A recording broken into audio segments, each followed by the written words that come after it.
Muy buenas, chicos.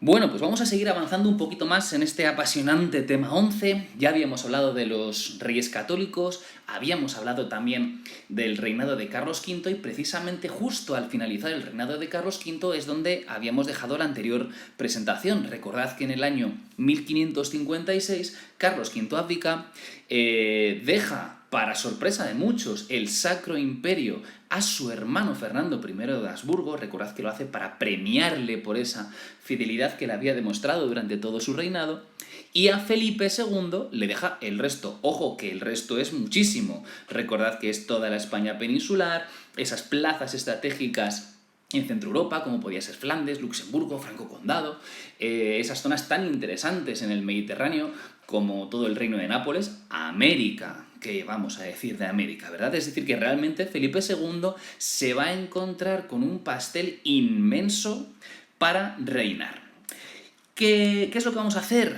Pues vamos a estructurar un poquito el reinado de Felipe II, como hicimos en su momento con Carlos V, primero estudiando la política interior, luego estudiando la política exterior. Lo primero de todo, como os decía y os apuntaba, año 1566, hereda el trono de España, pero ojo, recordad que no heredaba ese Sacro Imperio.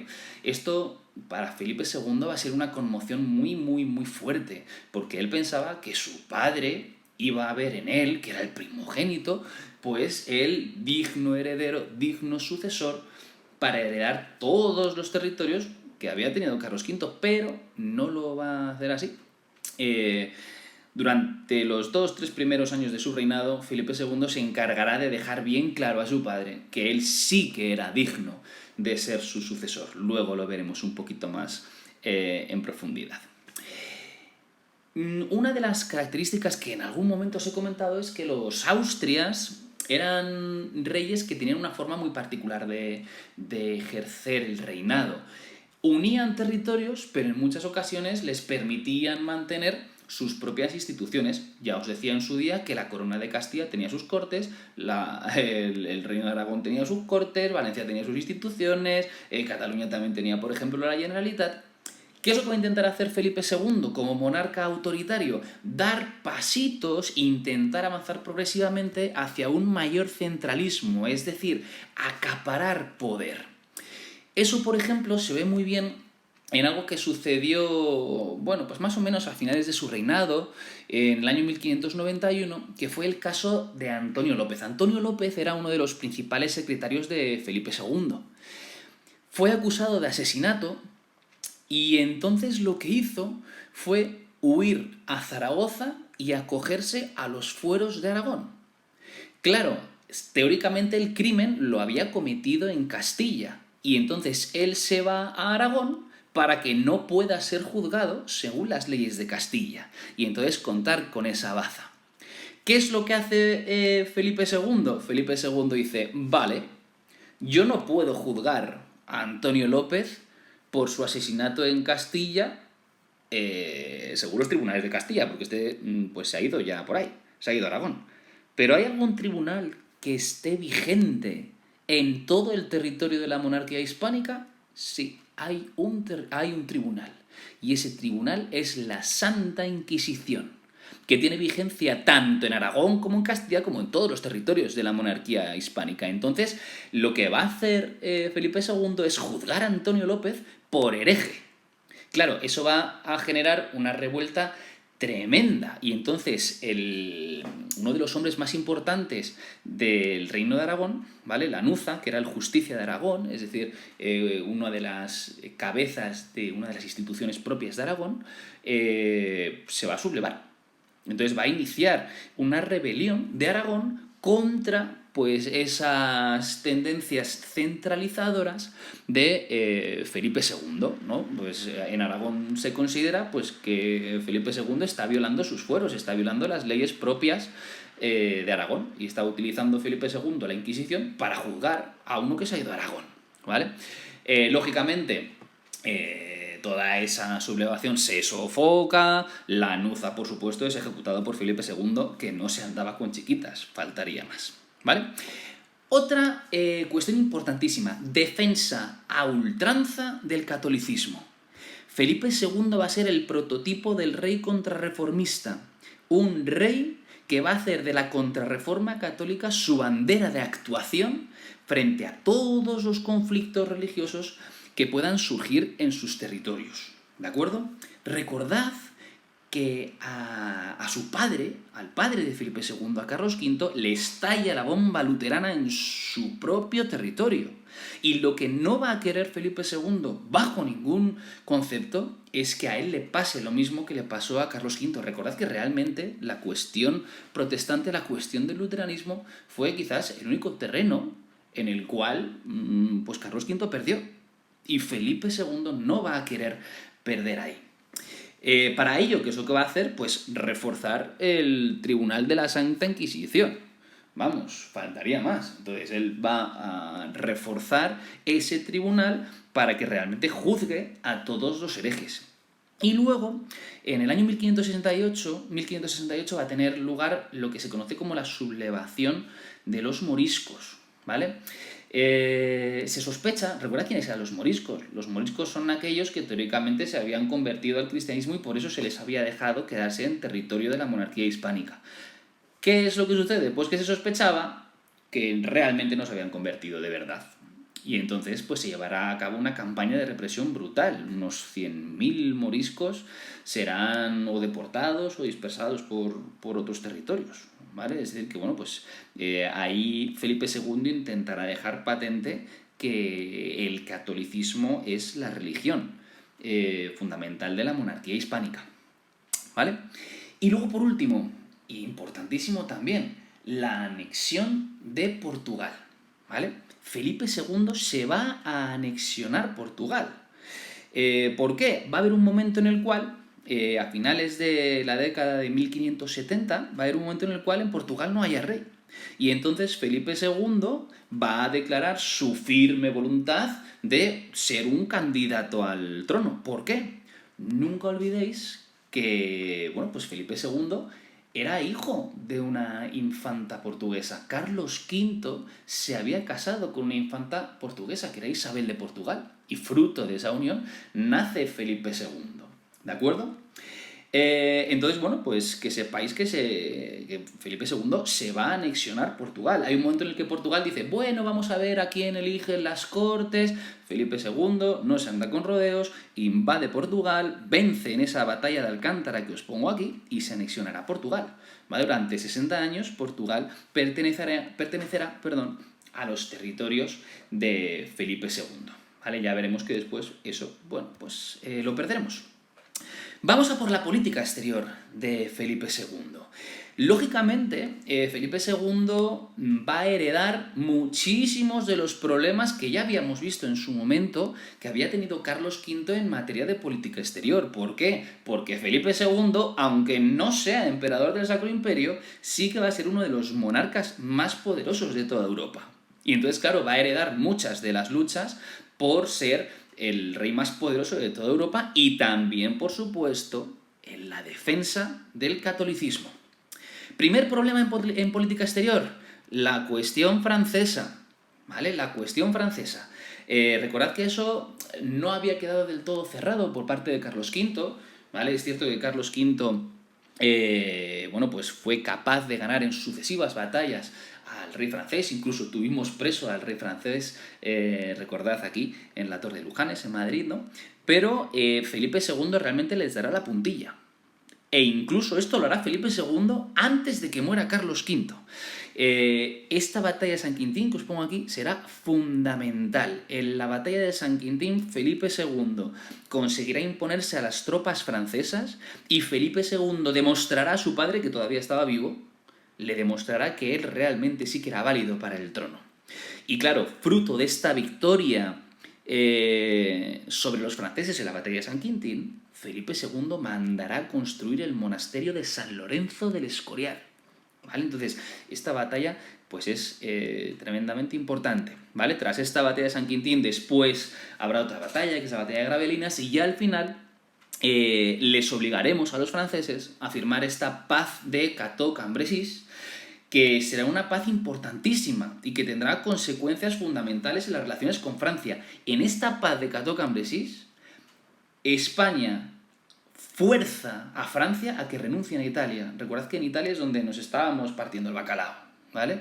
Y además, en esta paz, ¿vale?, queda por escrito que Francia también renuncia a Flandes y al Franco Condado, ¿vale? Flandes, lo que hoy sería Bélgica, Franco Condado, esa parte del este, hoy en día en Francia, fronteriza casi con Suiza y con Italia.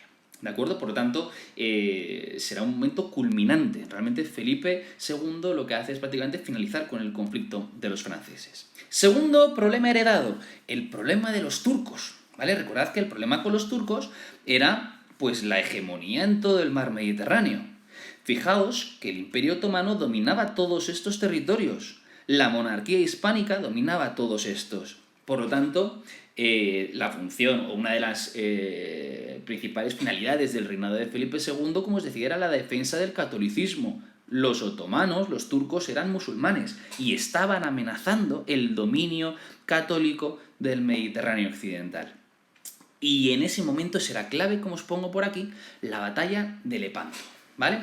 En esa batalla de Lepanto combatirá por un lado, lo que os pongo por aquí, ¿vale?, la Santa Liga contra los turcos, ¿vale? La Santa Liga pues es una unión, ¿vale?, de fuerzas, de navíos, por un lado de España, por otro lado de los Estados Pontificios, es decir, del Papa, y por otro lado de Venecia, ¿vale? Fueron 300 barcos de esta Santa Liga. Lógicamente España ponía la inmensa mayoría de buques, ¿vale? 300 barcos contra otros 300 barcos de los turcos. Va a ser fundamental el papel de Juan de Austria, ¿vale? Juan de Austria va a ser fundamental. ¿Quién es este Juan de Austria? Pues quien va a capitanear a la navía española en la batalla de Lepanto. Este Juan de Austria era el hermanastro de Felipe II, ¿vale? Es decir, era un hijo que había tenido Carlos V después de que muriera su mujer, ¿vale? En uno de sus viajes por ahí, por Alemania. Bueno, pues tiene ahí un romance muy rapidillo con una tal Bárbara Blumberg, y fruto de eso nace Juan de Austria, ¿vale? Juan de Austria realmente será un hermanastro de Felipe II, pero tenía unas dotes y unas virtudes para el plano militar que eran espectaculares. Felipe II se dará cuenta de ello y le pondrá a este Juan de Austria al frente de las tropas españolas en Lepanto, ¿vale? Y luego, por último, pues fundamental también es precisamente aquí en la batalla de Lepanto, donde combate Cervantes, que verá cómo se le secciona un nervio de la mano izquierda, por el cual, bueno, pues perderá la movilidad de la mano izquierda. De ahí que ya a posteriori a Cervantes se le conozca como el Manco de Lepanto, ¿vale? La victoria en esta batalla de Lepanto será clave. Fijaos dónde estaba Lepanto, en Grecia. Esa victoria será clave no solo para España, sino probablemente clave para toda la cristiandad en Europa, ¿vale? Seguramente Lepanto y el sitio de Viena serán los dos momentos clave para la cristiandad en toda Europa. Por lo tanto, esta batalla, como os decía, importantísima a más no poder. ¿De acuerdo?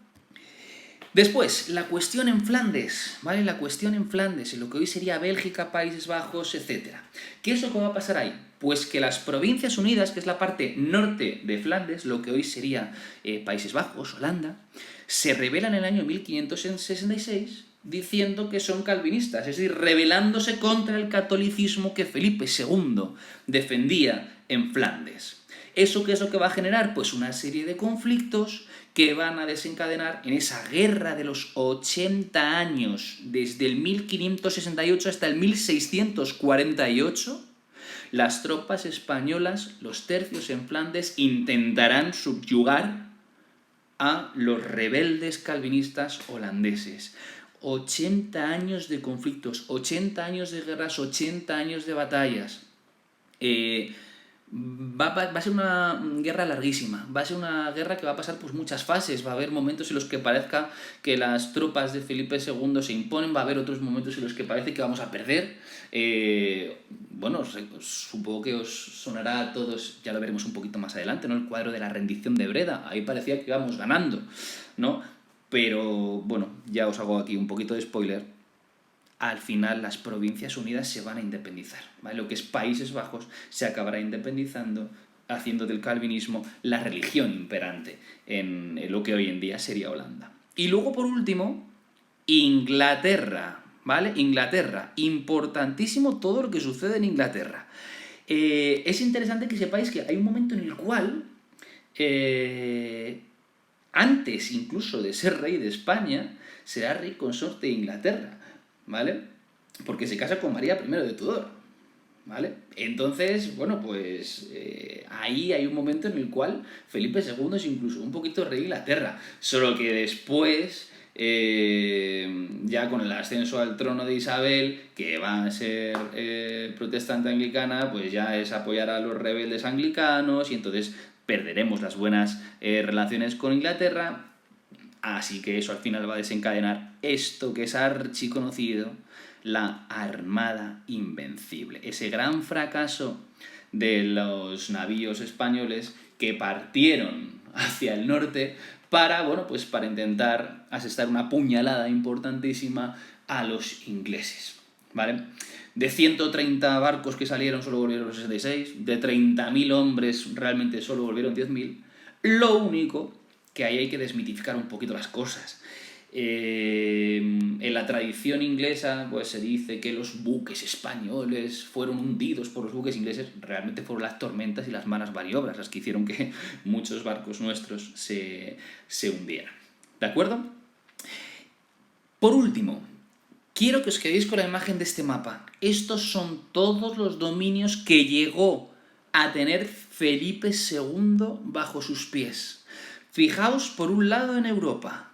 En Europa, por supuesto, las coronas de Castilla y Aragón, con Flandes, luego recordad que toda esa parte del norte se intentará independizar, las Provincias Unidas, pero también Luxemburgo, Franco Condado, el milanesado que lo había ganado su padre, toda la zona del Reino de Nápoles, es decir, Cerdeña, todo el sur de la península itálica, Sicilia, Baleares, plazas importantes en el norte de África, y por supuesto también la anexión de Portugal. Y eso, si lo trasladamos al resto del mundo, fijaos.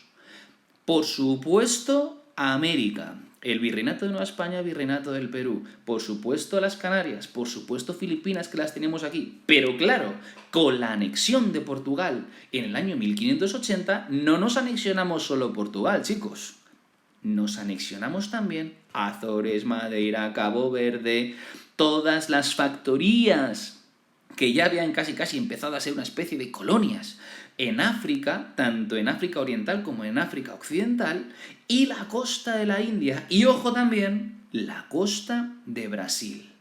Será precisamente en estos momentos cuando empecemos a escuchar esa expresión de que en el Imperio Español no se pone el sol, porque realmente fijaos que en tiempos de Felipe II la monarquía hispánica tenía territorios en todos los continentes, por supuesto en Europa, pero también en África, también en toda la zona de Asia y por supuesto también en casi toda América. Con Felipe II también tengo que decir que terminará realmente la época de hegemonía de la monarquía hispánica en Europa.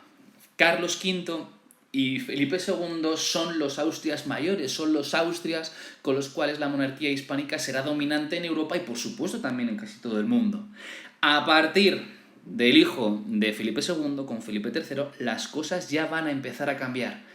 Pasaremos al siglo siguiente, ¿vale? Ahora estamos constantemente en el siglo XVI, pasaremos al siglo XVII, que será un siglo de crisis, no solo en Europa, sino particularmente también en España, y muchos de los territorios que se ganaron en tiempos de Carlos V y Felipe II, preparaos porque se van a ir perdiendo progresivamente, y se perderá también la hegemonía. El otro gran problema que dejó Felipe II pues fueron unas arcas del Estado absolutamente en quiebra. Empezaron a llegar menos metales preciosos de América, estábamos constantemente en guerras y eso va a generar que incluso el Estado tenga que declarar la bancarrota, es decir, que no se pueda pagar a los funcionarios del Estado, ¿vale? Entonces, es decir, que en términos económicos, al final del reinado de Felipe II, bueno, pues no va a ir tan bien la cosa como se podría suponer, ¿de acuerdo? Así que nada, chicos, pues hasta aquí el reinado de Felipe II. Un abrazo muy grande y espero, por supuesto, que vosotros y vuestras familias estéis bien. ¡Hasta la próxima!